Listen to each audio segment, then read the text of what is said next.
Hey, it's Tom. Welcome to fall. I'm so excited to be giving you our fall update, looking back at Q3, looking ahead to the fourth quarter and beyond. And I love this time of year. I hope you do too, and I hope you and your family are well. So just briefly, Maddie and I came back this past weekend from Jackson, New Hampshire, and I love to go up to the mountains and recharge. You know, you dip in that cold water from those mountain streams. And if you haven't been up, this is a great time of year to do it. Obviously, it's a great time of year to go to anywhere in Maine and the White Mountains and to check out the fall foliage. So I hope to hear from you. I hope to see you on Facebook and Instagram. And of course, if you don't follow me there, please do so. That's where we're most active. So first thing on the email in front of you is Priced Out of Portland. It's my new book, and many of you have seen it. We have repositioned it a little bit. You'll notice a brand new cover, and we've updated the content just a little bit. But why you should look at it right now is this coming Tuesday, the 8th of October, City Council is going to be looking at Recode for the second time, and they're holding a public hearing. So that's in room 24 at City Hall. And this weekend, if you can, look at my book, breeze through it, and zoom to the Do Recode Right section. I've outlined what I feel is appropriate, and I feel we need to be much more ambitious. So let your voice be heard. I've given you some of my ideas. My book is a very quick read, so I encourage you to do that. So that pushes us into that Tuesday of next week again. To try to participate in that, and if you can, again, get your email out to the City Council and the city officials in planning prior to that Tuesday meeting. The next thing about Recode is, hey, we're going to be holding a book signing and a discussion about zoning and real estate values in Portland and housing in Portland at 2 times, and that's listed right there. That is October 26th and 27th. And that's at the brand new forthcoming condos at Aurora Provisions. So the old Aurora Provisions site is going to be Aurora Condos, and that's at 64 Pine Street. So I would love to see you there. We're holding sort of a multifaceted open house to introduce those new condos to the marketplace, and that's that second bullet down. But also talk about housing, and there's some stuff for everybody there. There's going to be some lunch, brunch, refreshments. There's going to be a book signing. There's going to be a discussion about the condos, but also a discussion about housing. And we've got a section, of course, for kids. So we have the Dream House Drawing Contest and a little section where Maddie is going to highlight her stuff, which is Maddie Moo Designs. Okay, the next section of the email is around the NAR settlement. There is tremendous amount of misinformation out there and confusion in the marketplace. I have some clients and friends who call me and ask a whole host of questions like, do we even have to pay buyer brokers again? What's the commission rates this day and age? Is it 3%? Is it 5%? What's going on, Tom? And really what I designed this email for is a summary of that. So if you think about buyers and sellers, this is the information that you really need to know in a very condensed way. So quick summary for you as buyers. So you as a buyer, in Maine at least, always had to work with somebody in a written format. So you had to have your buyer-broker agreement in writing. So thank you, kudos to the Maine Association of Realtors for always doing that for us. A lot of other parts of the country, that was very loosey-goosey. So here, we always had that happening.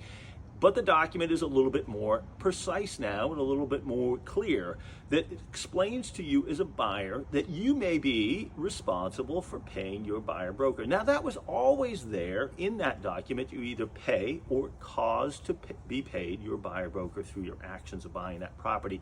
It's just a little bit more clear now. So the other part is, you are supposed to be, before you go tour a property with a buyer broker, you should have that buyer broker agreement in writing, or that agent should not show you that home, period, right? Now you can still view that property at an open house because the listing agent is working with the seller. But again, if you're working directly with any agent, they need to be signing you up as a buyer prior to showing you those homes, unless again, they're that selling agent. So On the buyer side, it really hasn't changed a lot. Summary for you is, yes, you should still work with a buyer broker. Yes, they still provide value. And there is an off chance, if the seller and that listing agent have not talked about compensating that buyer broker that you're working with, that you need to have that conversation with them about how that agent is going to be paid. Okay, now switching gears. Sellers. This is where it really changed quite significantly, right? In the old days, you could offer an incentive, for example, which didn't happen that often, but the listing agent could say, hey, bring me a buyer, Mr. and Mrs. Buyer Broker, within, say, 30 days, and we'll give you a $500 or $1,000 bonus. That is no longer allowed at all, full stop.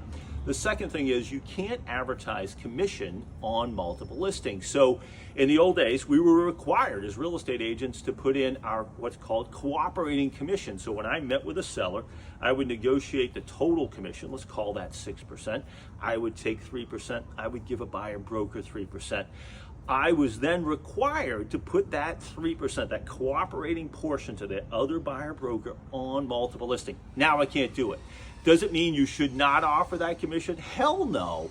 We want to, as a seller, not upend what has been going on for the last 100-odd years, where sellers typically, out of their proceeds, paid both their listing agent and their buyer broker.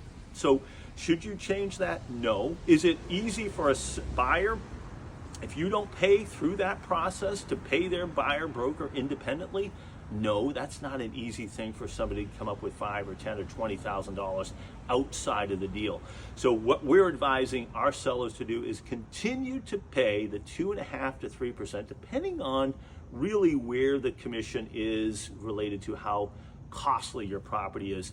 But you want to pay a trained buyer broker who's bringing you a buyer broker, who's bringing you a buyer well. You want to incentivize that person to continue to bring you a buyer. You have a competitive landscape as a seller. You're not the only seller. If your property is not offering any commission to that buyer broker, it will lead to fewer showings, and clearly you will sell for less money, period. So let's not upend that entire process. Stick with the status quo. If you have any questions, certainly reach out to me. Okay, the last segment is a market update, and newsflash, the market is still really, really good. Now, certainly anybody who follows this like we do, and if you're an active buyer especially, you've certainly seen things linger on the market a little bit longer. We've definitely seen more price drops, but those have not translated to a downtick in the median sale prices. Across the board, whether it's condos, single families, or 2 to 4 units, we've seen a steady increase and a pretty dramatic increase in the third quarter of this year versus the third quarter of last year, and month over month this year. The median sale prices actually just shot up, and it's pretty shocking when you look at those single family stats that single family median sale prices have crested $600,000. It's actually quite alarming. Now, most of why we're seeing things linger on the market, in my opinion, is sellers getting a little too ambitious about their initial sale price and then getting a little more real. So that leads to price drops. However, even if they take the price drop and sell, we're still seeing them sell at record prices, even over last year's record prices. So the market continues to favor sellers. However, I mean, good news for buyers. Rates dropped that half point. We expect them to drop further.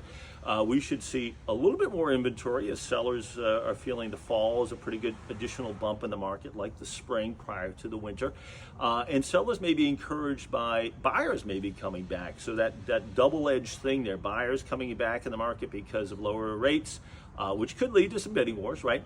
But sellers also listing their properties because, hey, buyers are back in the market now. So we expect the fall and winter to be very, very active. I think it's a great time to list. A lot of listings that have been on the market and may have lingered are coming off the market as sellers say, hey, I want to wait till next spring. So as a seller, it's probably a pretty good time to list. Buyers are back in, and again, you may have less competition. As a buyer, obviously, you can get in now. There's a plan, obviously. The Federal Reserve is saying they're going to continue to drop rates. So if you buy now, there's going to be a few less people looking, right? Now and into the winter, there's less competition out there as buyers sort of pull back during the holidays. and you're probably going to be able to refinance going forward. So I think it's a great time prior to the spring. And again, we feel, especially if rates continue to drop, that we're going to be back into bidding war territory in the spring. So buyers, I wouldn't wait too long if you don't want to be competing again and writing all those love letters and being one of 20 offers. And as sellers, yeah, get on the market now. But if you don't, reach out to us right now. Planning ahead is planning for success. We have something called Launch versus List. You can go on to whereyoucallhome.com. It's a newer website for us, and it explains our unique value proposition to you and how we can help you go to market in the best possible way. So that's it. Happy fall. Hope you're well. Thank you for giving me some of your time. Our holiday party is going to be announced really, really soon. I appreciate you. I appreciate your referrals, and be well.